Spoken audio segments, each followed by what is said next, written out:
I seriously felt like I was about to die. Then I took some last night and I've been vomiting all morning. I'm in bed now, I'm in bits. That's when the penny dropped. Girl, what the hell? Why did you just buy fake Ozempic off the internet? Are you stupid?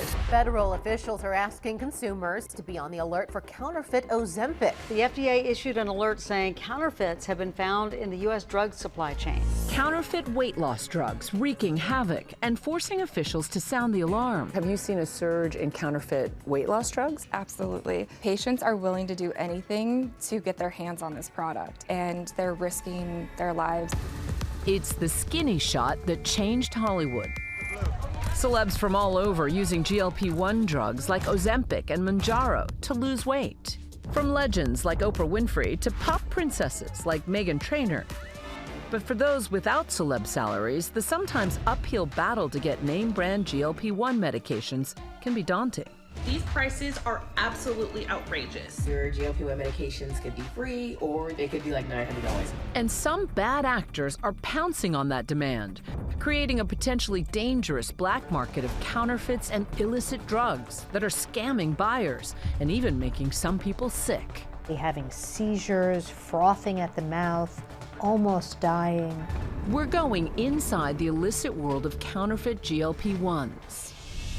A simple search turns out endless alleged sellers. I tried it out myself. This one says Ozempic's for sale. These are a lot of these online GLP-1 sales. A few key phrases unlocks a dangerous dark web, allegedly peddling Ozempic and other fake weight loss drugs. When you spell it correctly, nothing comes up. But when you misspell it, a lot of other sites come up. It looks like a wink way that counterfeit GLP sellers are going around restrictions. Eric Feinberg works for the nonprofit Coalition for a Safer Web. How do you spot a counterfeit? Because number one, when you see in the profile that it basically says no RX. Why is that a red flag? It's a red flag because you cannot get a prescription drug unless you have a prescription.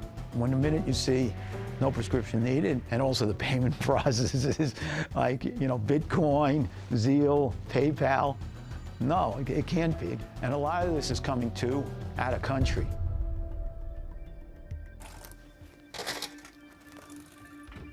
So I was told to take 2.5.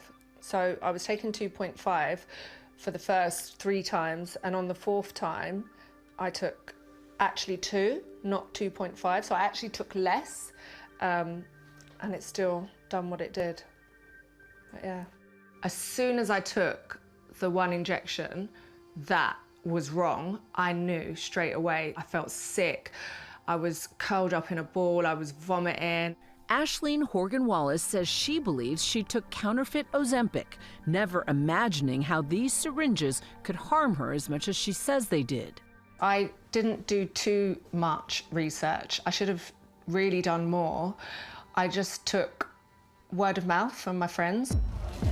The 46-year-old Big Brother UK star has made a name for herself with her flirtatiousness. I was told that I'm very good at manipulating people to do what I want. And her ferocious outbursts. So f***ing small, that's why you're so angry with life. In the last few years, Ashleen says her weight ballooned in the midst of what she says was one of the lowest points of her life. I started to actually, as I say, eat my feelings. I was just sad, depressed, and food was the only tonic that I could find. And I needed a quick fix. I wanted a quick fix. She says she never tried to get a prescription in the UK, where the National Health Service is largely funded by taxpayers. I knew for a fact that I couldn't get Ozempic or any type of weight loss drugs because I wasn't morbidly obese, and they would say to me, you're not allowed it, you don't need it, go to the gym, change your diet. So I didn't want to do that, so I went to the black market. My friend found a website on the dark web, and we WhatsApped this company and started to order our Ozempic, or what we thought was Ozempic. She says she paid £300, about $400, for 4 syringes, no prescription necessary. It was sent through normal post, through the mailman. I opened the box and it was a needle in a package and it said Ozempic on the front of the box. To be honest, the first few injections were totally fine. My appetite was just gone. Grab some fat and just literally just inject it. Ashleen says what she thought was Ozempic didn't even come in a pen like the drug should. I've got my Diarrhea here. I can't even, I take one sip and I'm vomiting it out. That's Ashleen, so sick that she could only send voice memos to her online supplier. I'm sweating all over. It's weird as babe, trust me. At one point, I opened my eyes and I couldn't see. Everything was blurry.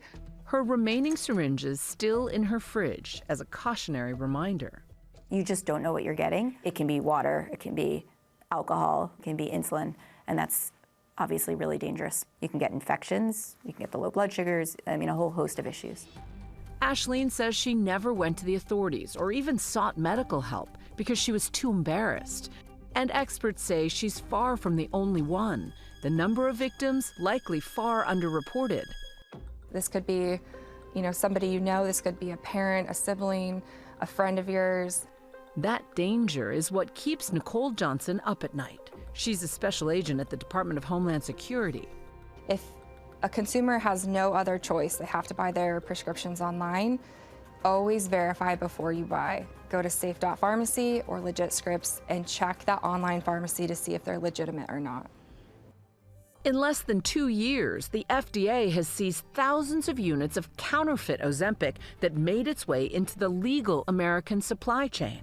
The agency advising everyone from doctors to retail pharmacies to consumers to check the numbers on their Ozempic boxes and showing just how anyone could be fooled by the fake needle's label compared to the real one. How big a health risk is that? I can't speak to the FDA's seizure, but the legitimate supply chain is still your safest place to buy pharmaceuticals. And yet that's a pretty big security breach of a legitimate supply chain. Correct. The FDA declined ABC News' request for an interview and in a statement said it is actively working to protect consumers from counterfeit GLP-1 medications through a multifaceted approach that includes public awareness, enforcement actions, and collaboration with other agencies. When illicit drugs are shipped to the U.S., they have to go through massive ports like this one in Cincinnati. We conduct all of the exams on the shipments that we hold for inspection in this area right here. Port Director Eric Zisselman oversees the seizures made here. Anything from fentanyl to counterfeit watches to this box of marijuana. The more that we intercept shipments, the more trends tend to change. The bad guys have all the time in the world to sit around and think about how they're going to beat us. So we have to stay on top of all the intelligence that is out there. This table is full of illegal GLP-1s, seized based on suspicious packaging. We got one box, one Ozempic pen here, a lot of Spanish writing on it. So something that's gonna come into the US as a legitimate product is not gonna be in Spanish, it has to be in English. Probably meant for a South American, Central American market. Once a drug leaves its intended route, really all bets are off. You cannot vouch for the quality of that drug. How do you verify the storage conditions that drug was held in? Catherine Eban reports on counterfeit drugs and other medical schemes for Vanity Fair. There are really no global treaties related to pharmaceutical safety and quality. It can be sort of playing whack-a-mole to try to track these counterfeits as they pop up in different countries. I put cow fat on my face this morning. Cow fat? Yeah. Where did she get that? From Amazon. But at least I didn't get it from the black market, eh? In London, Ashleen is warning others to be wiser than she was. When I think back, how could I have thought that this was going to be the real stuff? It's just stupid, mind-bogglingly stupid. I can't believe I did it. She says she'll probably never try a weight loss drug again, counterfeit or not, but admits some things are hard to let go. When I first got over the sickness and realised I wasn't going to die, it completely changed my attitude on weight. I was like, so what if I'm fat? I'm alive, who cares? But a few months on, I do care again. I'm so shallow. For much more on this story, watch Impact by Nightline, The Dark Shot, Counterfeit Weight Loss Drugs, now streaming on Disney Plus and Hulu.